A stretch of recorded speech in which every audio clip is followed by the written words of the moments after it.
A las afueras de Santo Domingo, oculta bajo siglos de silencio y superstición, se encuentra una extensión de tierra a la que pocos se atreven a acercarse. Para los forasteros puede parecer un campo abandonado, pero entre los lugareños es conocida por un nombre que solo se susurra de noche: la Hacienda Maldita de Santo Domingo. Según la leyenda, este lugar fue una gran plantación azucarera durante los primeros años de la colonización española. Sus campos, hoy cubiertos de caña salvaje y sofocados por enredaderas, alguna vez produjeron ríos de riqueza para la corona. Pero el precio de esa riqueza se pagó con sangre. Aquí, en 1521, 60 africanos esclavizados fueron masacrados tras atreverse a levantarse contra sus amos. La matanza fue tan brutal que, 5 siglos después, la gente aún afirma que la tierra misma lo recuerda. Los viajeros que pasan cerca de las ruinas al amanecer aseguran ver siluetas moviéndose entre la niebla. Hombres altos, de anchos hombros, marchando en silencio. Los campesinos se niegan a labrar el suelo, alegando que el ganado se inquieta y bala con terror cuando se le obliga a acercarse demasiado. En noches sin viento, ecos de gritos emergen desde lo profundo de la tierra, como si las víctimas de aquella noche jamás hubieran cesado su rebelión. Esto no es solo folclore.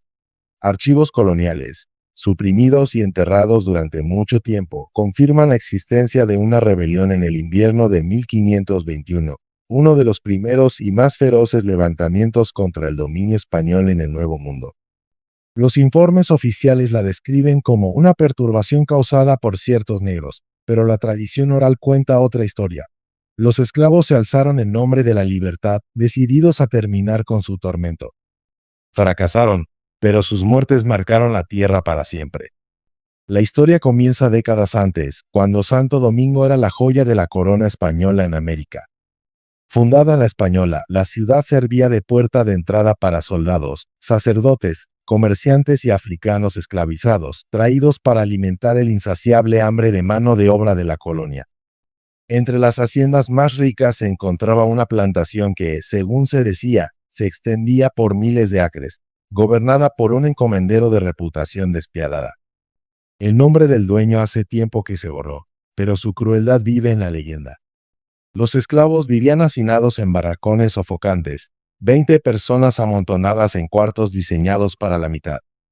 Las jornadas comenzaban antes del amanecer y terminaban mucho después del anochecer, con horas de cortar caña, cargar fardos y alimentar los rugientes hornos del ingenio azucarero. La comida apenas era maíz hervido y agua. Los castigos eran rápidos y despiadados. Llegar tarde al campo merecía 50 azotes. A quienes se sorprendía descansando podían marcarlos con hierro. Los fugitivos capturados solían perder un pie, quedando lisiados como advertencia para los demás. Sin embargo, dentro de este mundo de dolor había hombres cuyo espíritu permanecía intacto. Entre los esclavizados había guerreros, príncipes, artesanos y sanadores arrancados de África, cada uno guardando fragmentos de su herencia en la memoria y el ritual. 60 de ellos, los más fuertes, los más orgullosos, los más decididos, comenzaron a formar una hermandad.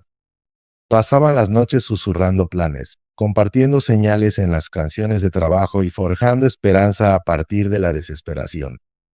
Ellos no habían elegido ser esclavos, y no elegirían morir como tales. Para el invierno de 1521, los susurros de rebelión se habían extendido por los barracones.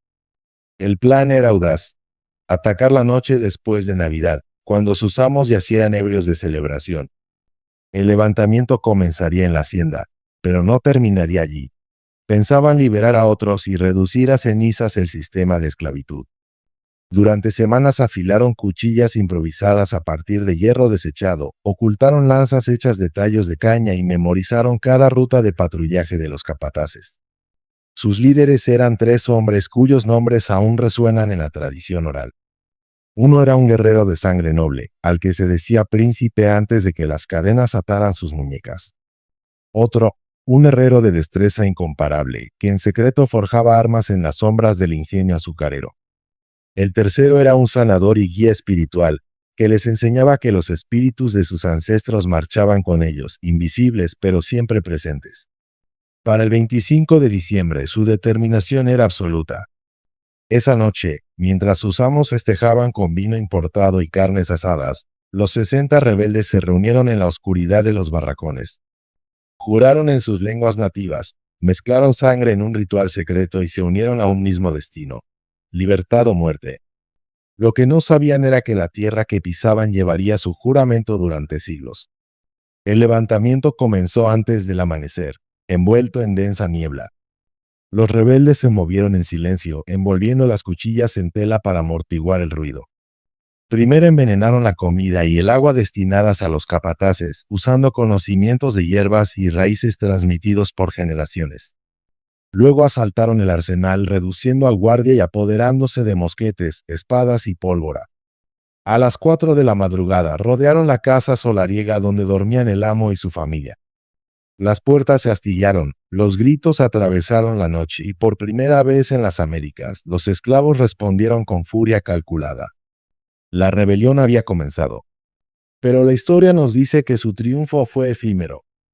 La corona española no podía permitir que un alzamiento esclavo se propagara, porque si 60 hombres podían levantarse, también podían hacer los 600, 6.000.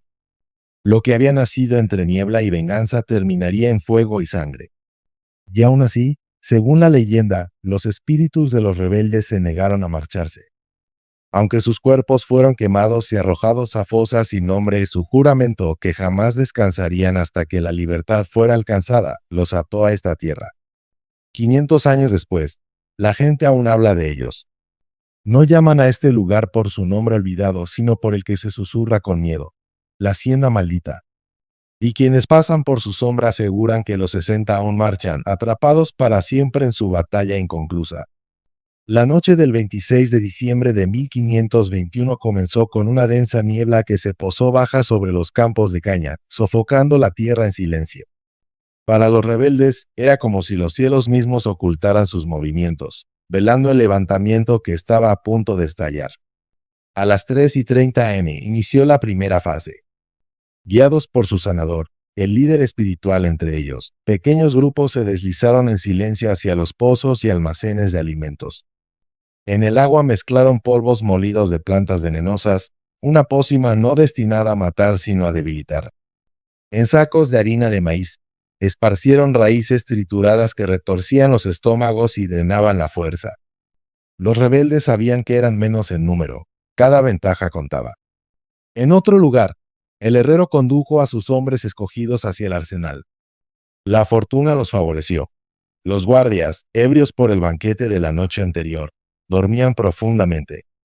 Un centinela se agitó, pero fue silenciado antes de que pudiera gritar. Los rebeldes irrumpieron en las puertas de madera y se apoderaron de todo lo que había dentro: mosquetes, espadas, dagas, pólvora. Por primera vez desde su captura, tenían verdaderas armas en sus manos. Para las 4 am, el arsenal era suyo. Entonces llegó la tercera fase: el asalto a la casa solariega. El príncipe guerrero, quien había emergido como comandante natural, dividió a los hombres en grupos. 10 fueron asignados para bloquear cada salida. 10 más quedaron en reserva. El resto irrumpiría en el interior, capturando o matando a la familia que los había esclavizado. 2 guardias yacían desplomados en la entrada principal, con sus antorchas parpadeando bajas. Los rebeldes se movieron como sombras, derribándolos sin emitir un solo sonido. Con una viga pesada embistieron las puertas delanteras hasta que se astillaron, y entonces el silencio de la hacienda se rompió en caos. El amo de la plantación, un hombre cuya crueldad había marcado sus días, saltó de su cama al escuchar la conmoción. Alcanzó la pistola junto a él, pero el príncipe guerrero fue más rápido. Con un solo golpe lo desarmó, estrellándolo contra la pared. Su esposa gritó. Los hijos lloraron, pero la misericordia hacía mucho tiempo se había consumido en los hornos de los cañaverales. Lo que siguió no fue una matanza sin sentido, sino una venganza simbólica. Cada tormento infligido a lo largo de los años fue devuelto en la misma medida. Los hierros que una vez se usaron para marcar esclavos fueron calentados en el fuego y presionados contra la piel de su opresor. El látigo, antes castigo, ahora se blandió contra él, golpe tras golpe, hasta completar la misma cuenta que él había ordenado sobre otros. Sus manos fueron cortadas, así como él había cercenado las de los fugitivos. Finalmente, su cuerpo fue colgado en el mismo árbol donde antes habían ejecutado a decenas de rebeldes. El destino de la familia fue más rápido. La esposa y los hijos fueron despachados con rapidez, no por crueldad, sino por necesidad. Los rebeldes no querían sobrevivientes que pudieran reunir soldados contra ellos. Al amanecer, la familia gobernante de la hacienda ya no existía. Humo se alzaba de la casa solariega, y el aire estaba espeso con el hedor metálico de sangre y pólvora. Al principio, los rebeldes se regocijaron. Habían hecho lo impensable. Los esclavos se habían alzado, habían conquistado a su amo y tomado armas de guerra. Se mantuvieron en los campos abiertos, respirando el aire fresco de la mañana, creyendo que habían roto sus cadenas para siempre. Pero pronto comprendieron que la libertad era más frágil que la esperanza. La noticia de la masacre se propagó con rapidez. A media mañana, un jinete de una hacienda vecina llegó a galope a Santo Domingo, con un mensaje breve y escalofriante. Los esclavos se han alzado, el amo está muerto y el fuego se extiende. En la catedral, donde el gobernador Diego Colón, hijo del gran Cristóbal Colón, asistía a la misa de Navidad, la advertencia llegó a sus oídos. Su reacción fue inmediata. Esto debe ser aplastado, declaró, antes de que la enfermedad se propague. En cuestión de horas, Santo Domingo despertó para la guerra. 300 soldados veteranos, endurecidos por campañas en Europa, marcharon bajo los estandartes de la corona. 150 colonos armados se unieron, ansiosos por defender su frágil dominio. 50 jinetes prepararon sus caballos, y 200 auxiliares taínos, ya quebrados bajo el yugo español, fueron forzados a servir. El mando recayó en el capitán Gonzalo Fernández de Oviedo, un hombre curtido en las guerras de Granada.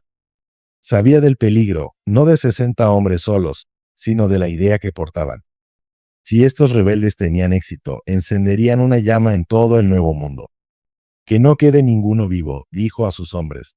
Que no quede ninguno recordado. Mientras tanto, los rebeldes fortificaban la hacienda. Sabían que la respuesta española sería rápida y se prepararon para lo inevitable. Distribuyeron los mosquetes, afilaron lanzas, levantaron barricadas.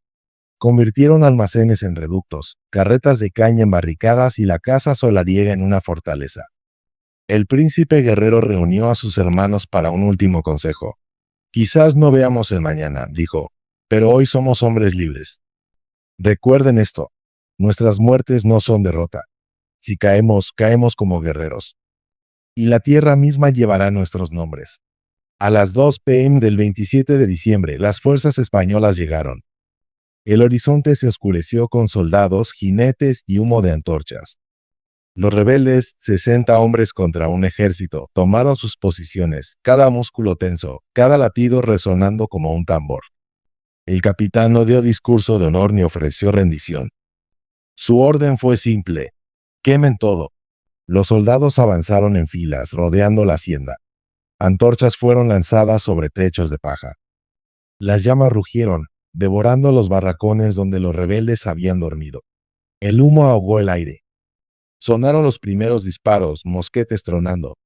Los rebeldes respondieron, cada bala preciosa, cada impacto celebrado. Lucharon desde ventanas, puertas y muros resquebrajados. El herrero defendió el arsenal, martillo en una mano, espada en la otra, derribando a todo soldado que osaba irrumpir. El sanador quemó registros, destruyendo nombres que podrían poner en peligro a otros, hasta que fue rodeado, eligiendo morir con dignidad. El príncipe guerrero luchó hasta el final. En el patio, rodeado por 5 soldados, atacó con la furia de un león. Cada golpe de su espada abrió un camino de resistencia, hasta que una bala le atravesó el pecho. Aún así, no cayó fácilmente. Su último grito retumbó entre el humo. Morimos libres. Al caer la noche, volvió el silencio. Los fuegos humeaban, los muros colapsaban y los 60 rebeldes yacían muertos. Ninguno se había rendido. Ninguno había suplicado. El capitán español, aunque endurecido, no pudo evitar escribir en su informe: lucharon con el valor de cualquier soldado español. Pero precisamente por eso, su memoria debe ser borrada. Así comenzó la segunda muerte de los rebeldes, no solo de sus cuerpos, sino de su historia. La hacienda fue arrasada, sus ruinas esparcidas. El mismo nombre de la plantación fue eliminado de mapas y registros. Se emitió un decreto. Quien hablara de la rebelión arriesgaba azotes, exilio, incluso la muerte. La tierra fue salada, declarada maldita e impropia para el cultivo. Sin embargo, los susurros sobrevivieron. En canciones secretas, en danzas codificadas, en historias contadas a la luz del fuego, la memoria de 60 hombres perduró. Y la tierra misma, empapada en su sangre, se negó a olvidar. Esa noche, afirmaron los aldeanos, extraños gritos resonaron entre el humo, y 60 sombras marcharon bajo la luna. La rebelión había terminado, pero el acecho apenas comenzaba. Cuando la última brasa se extinguió en la hacienda humeante, la decisión ya se había tomado en Santo Domingo. La rebelión no solo sería destruida, sería olvidada. El 30 de diciembre de 1521, menos de una semana después del levantamiento, un edicto se extendió por la colonia con la fría precisión de una espada. Nadie debía hablar de los sucesos en la hacienda. No habría cantos, ni relatos, ni memoriales. El castigo por desafiar la orden era azotes públicos, destierro o muerte. Los mapas fueron corregidos en silencio. Los registros, enmendados. El nombre de la hacienda desapareció de los libros oficiales como tinta borrada de una página. En su lugar, un vacío burocrático. Campos identificados con un número en vez de un nombre, tierras declaradas impropias e impías, como si la moralidad pudiera medirse en hectáreas. Luego llegó la segunda ola de silenciamiento, la aniquilación física. Los soldados derribaron la casa solariega piedra por piedra, levantaron los tablones del suelo y quemaron los barracones hasta que solo quedaron costillas negras de madera entre las cenizas. El ingenio azucarero fue desmantelado. Engranajes y rodillos fueron arrastrados o destrozados y arrojados a la lenta corriente del río. Incluso los pozos fueron rellenados.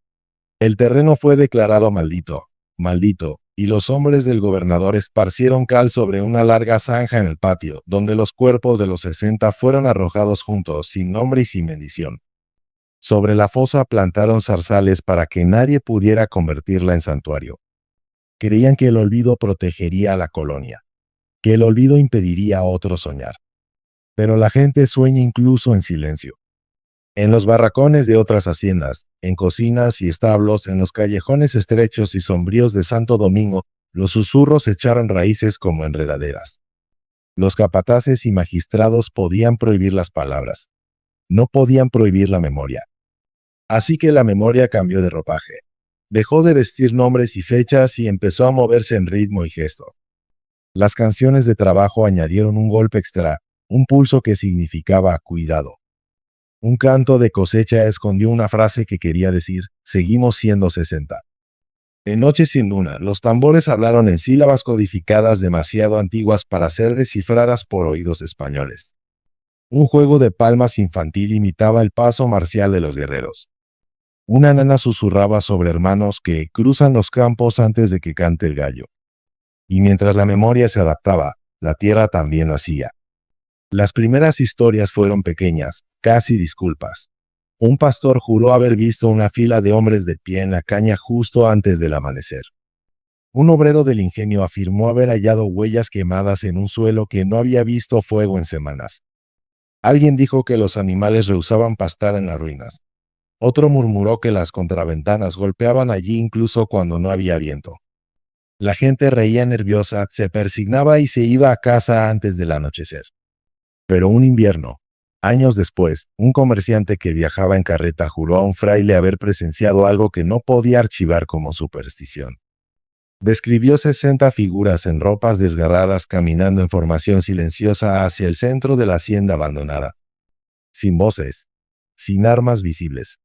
Solo una marcha medida e irresistible. Intentó gritar y sintió que las palabras morían en su lengua, como si el aire mismo se hubiera espesado. Cuando por fin pudo hablar, los hombres ya no estaban, solo quedaba el olor a humo y algo metálico, como sangre olvidada sobre el hierro. El fraile escribió lo que había escuchado en su libro, no en la sección de milagros, sino bajo hechos que pueden concernir a las almas de los hombres. No lo compartió ampliamente. Aún no, pero quedó registrado, tinta contra la niebla del olvido. Las autoridades habían anticipado una desobediencia abierta, no esta resistencia subterránea y mareal. Así que apretaron los tornillos. Nuevas reglas prohibieron a los esclavos reunirse en grupos mayores de 3 al caer la noche. Se impusieron toques de queda con patrullas nocturnas. Cualquier herramienta más afilada que un cuchillo de cosecha fue confiscada.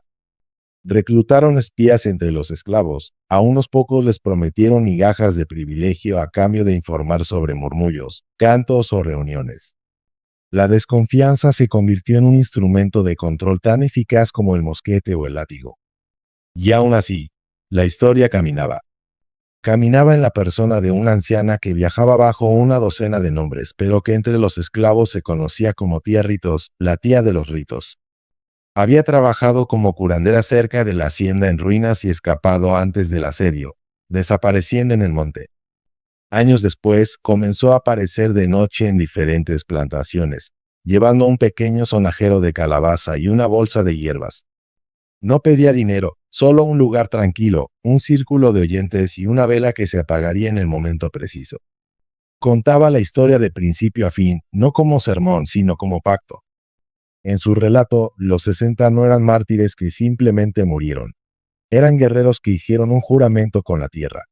La tierra los tomó, decía en voz baja, pero no los digirió. Según tía Ritos, los rebeldes juraron, mientras subían las llamas, que no partirían del todo hasta que cayera la última cadena en la isla.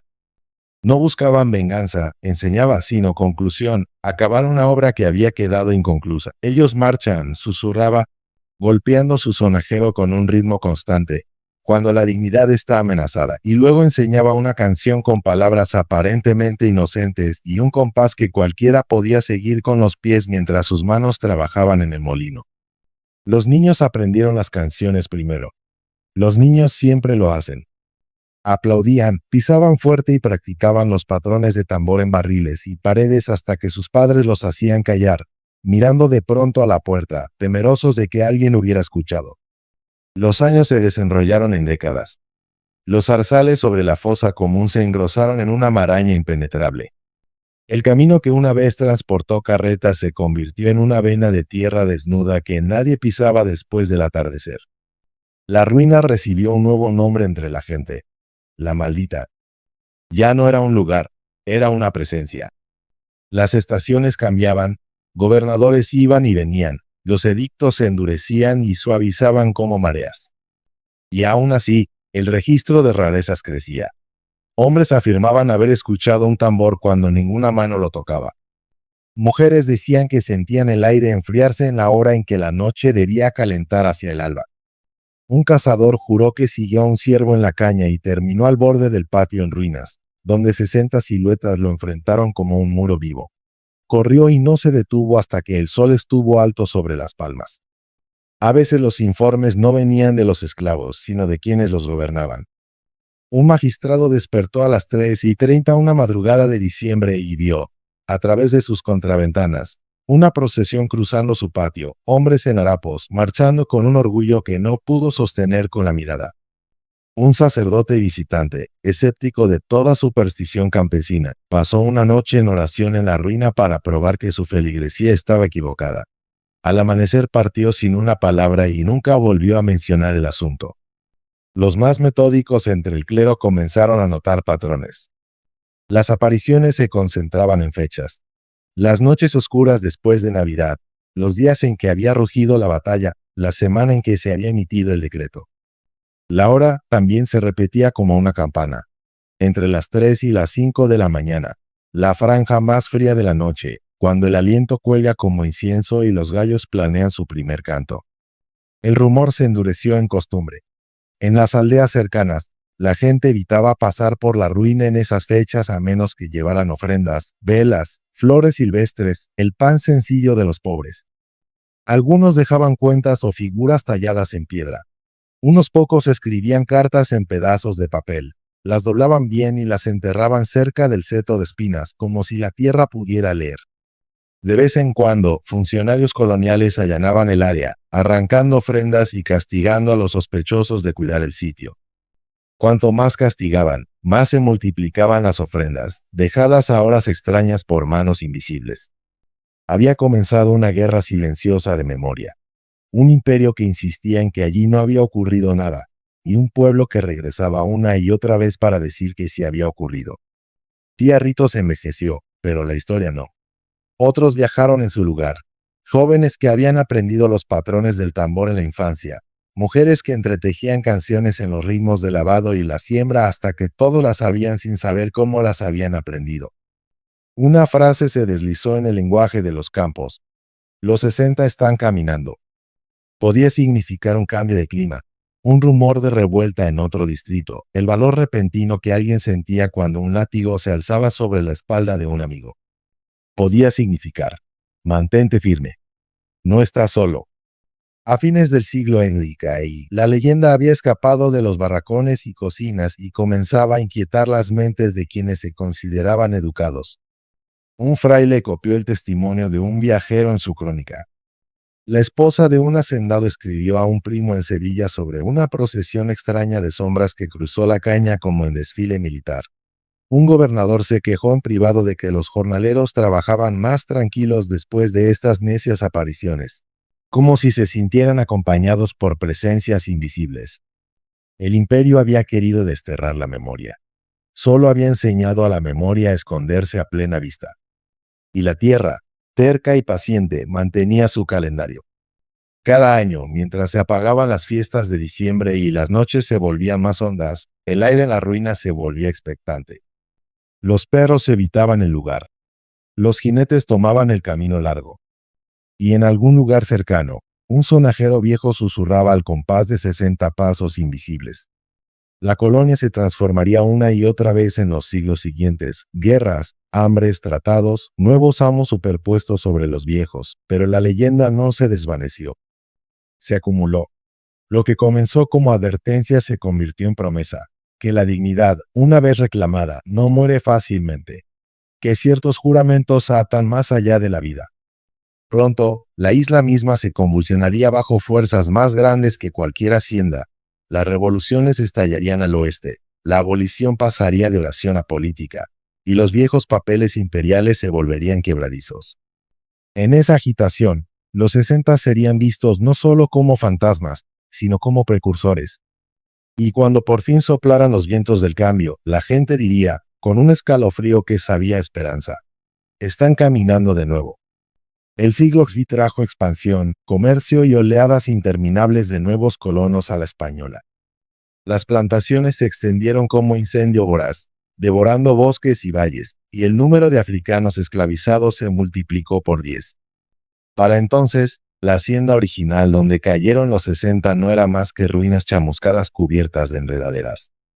Sin embargo, su reputación había crecido más allá de sus límites. Para los esclavizados, era tierra sagrada. Para sus opresores, un lugar del que era mejor no hablar.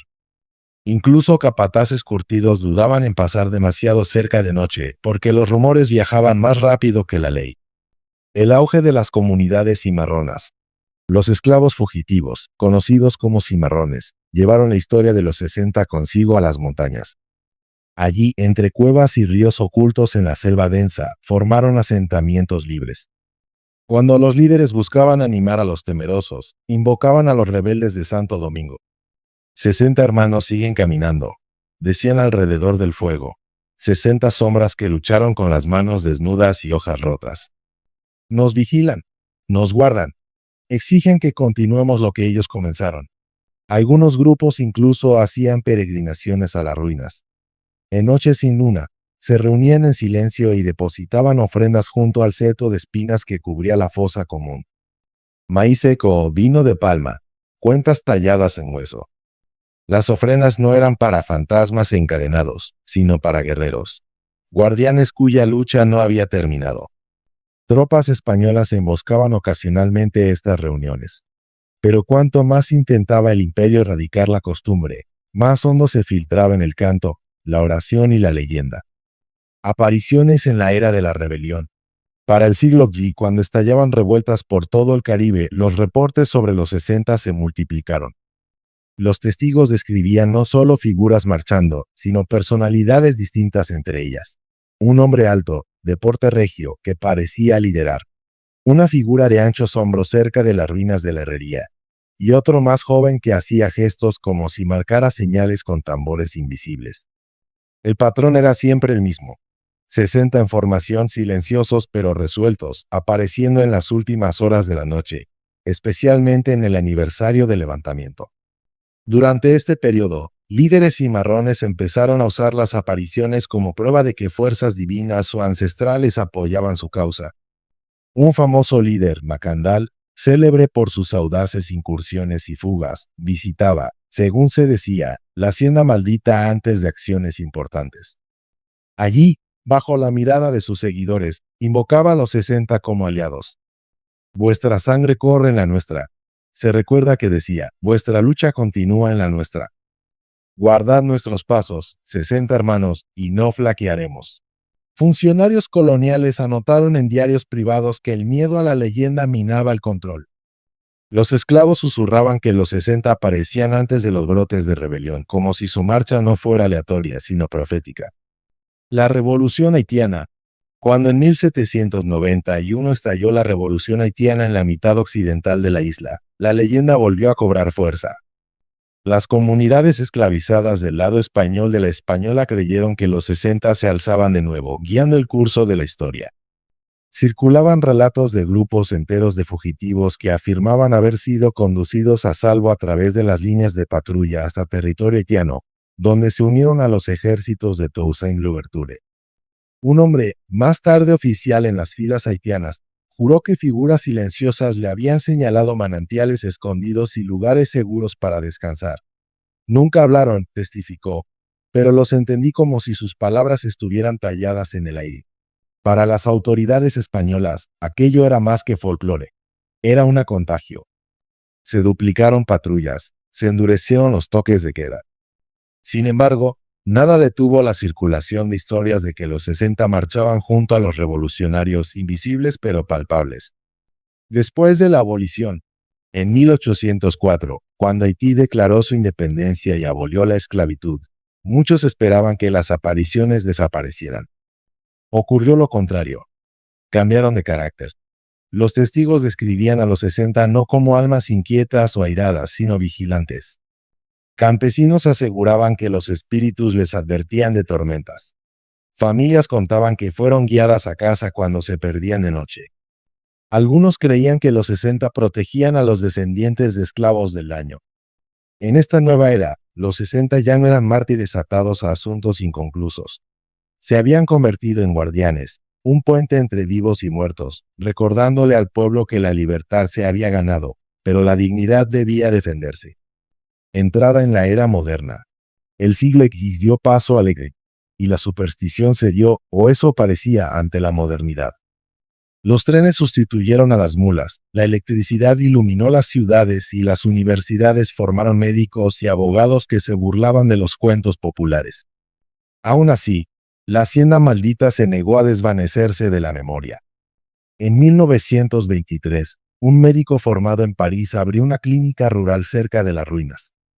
Hombre racional, desdeñoso de lo que llamaba fábulas campesinas, fue llamado una noche de diciembre para atender a un niño enfermo. En el camino, afirmó ver 60 hombres marchando por los campos. No eran jirones de niebla ni sombras, sino hombres con rostros distinguibles, ropas harapientas de época colonial, armas de hierro y madera. Avanzaron en silencio y luego se disolvieron en la tierra. Conmocionado, el médico publicó su relato en un periódico de Santo Domingo. Por primera vez, la leyenda saltó del folclore a la prensa moderna, legitimada por un hombre de ciencia.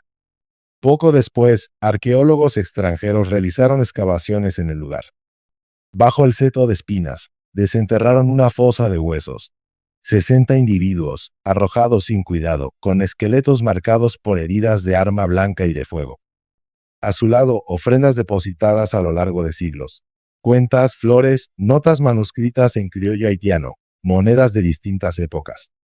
La evidencia era innegable. Masacre y memoria. El hallazgo solo profundizó la leyenda. Ahora había pruebas tanto de la atrocidad como de la reverencia. Los espíritus y la dictadura. Durante las décadas de 1940 y 1950, mientras la República Dominicana gemía bajo la dictadura, surgieron nuevos reportes de los 60. Maestros acusados de subversión afirmaban haber sido guiados a salvo por figuras sombrías en noches de peligro. Familias susurraban que los 60 montaban guardia en las casas de los perseguidos por el régimen. Años después, una maestra rural testificó: "Nunca hablaron, pero los sentí a mi lado. Cuando llegó la policía secreta, me escabullí por un sendero que nunca antes había notado. Solo después comprendí que conducía directamente junto a la hacienda maldita. Y no tuve miedo. Para entonces, los 60 eran más que historia o cuento de fantasmas. Se habían convertido en una presencia política, símbolos de resistencia frente a la opresión, invocados cada vez que el pueblo desafiaba al poder. Hacia el presente, al cerrar el siglo XX, la leyenda siguió evolucionando. En la era de la televisión y los medios de masas, periodistas, académicos e incluso funcionarios comenzaron a reconocer públicamente la historia. Historiadores confirmaron que el alzamiento de 1521 había sido borrado deliberadamente de las crónicas oficiales, pero preservado en la tradición oral. Y en el siglo I, la leyenda entró en una nueva fase. Activistas aseguraron ver a los 60 durante protestas por justicia racial. Visitantes describieron columnas súbitas de niebla elevándose en la hacienda maldita durante los aniversarios del levantamiento. Los estudiosos debatieron si eran manifestaciones sobrenaturales o el peso psicológico de siglos de memoria. Pero todos coincidieron en un punto: la historia se negaba a morir. Los 60 seguían caminando. Y cuando el mundo conmemoró el 5º centenario de la masacre, la hacienda maldita ya no se alzaba como ruina olvidada, sino como memorial. Una cicatriz en la tierra que ningún decreto, ningún silencio y ningún imperio pudo borrar. El amanecer del siglo trajo consigo rascacielos, teléfonos inteligentes y satélites orbitando el globo. Sin embargo, en las afueras de Santo Domingo, en las tierras cubiertas de maleza que alguna vez fueron labradas por manos esclavizadas, la hacienda maldita permanecía.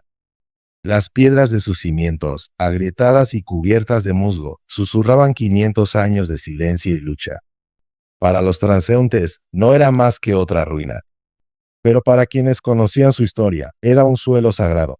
Un campo de batalla donde 60 hombres sin nombre rechazaron las cadenas y eligieron la libertad, incluso en la muerte.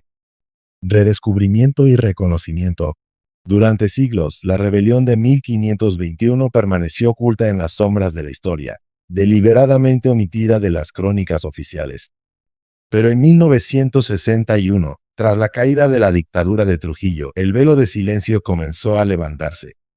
El historiador dominicano Roberto Casar realizó la primera investigación formal, confirmando mediante archivos, testimonios y hallazgos arqueológicos que la masacre no era leyenda sino hecho. El informe de Casar conmocionó a la nación. La conspiración del silencio, escribió, duró más de 4 siglos. Sin embargo, la memoria de los 60 perduró en la tradición oral, negándose a morir. Sus palabras marcaron el inicio de una nueva era, aquella en la que el levantamiento dejó de ser borrado con vergüenza y pasó a ser abrazado como el primer gran grito de libertad en las Américas. Aún así, las apariciones continuaron. Campesinos, sacerdotes, estudiantes e incluso soldados reportaban ver a los 60 marchando en formación, nunca hablando, siempre apareciendo en noches cargadas de memoria. Para los escépticos, eran alucinaciones.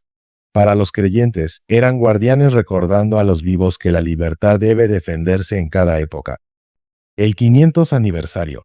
El 26 de diciembre de 2021, exactamente 5 siglos después de la rebelión, la República Dominicana inauguró un memorial nacional en el lugar de la hacienda.